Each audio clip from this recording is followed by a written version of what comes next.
How is the communication between the organizations, small ones and big ones like the Oregon Humane Society? I think at this point, we're just exploring that right now. I think at this point, it's not great. I think there's an opportunity.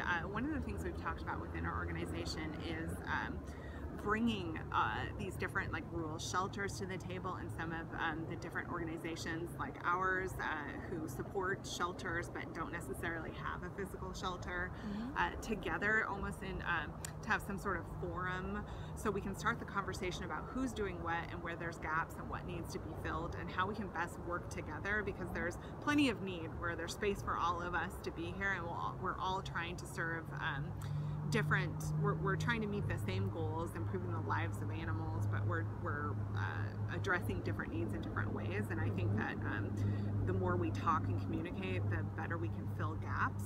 But in some organizations have really great relationships.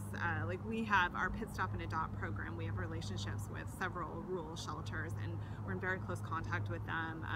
We understand the ins and outs of their needs and the limitations of what they can do as municipal shelters, and so we really try to meet their needs where they can't be met by the governments or the cities that are funding them.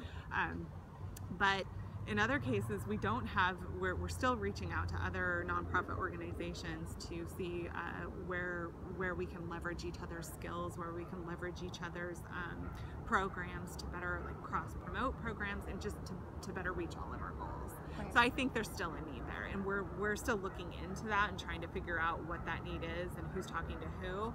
It seems splintered to me.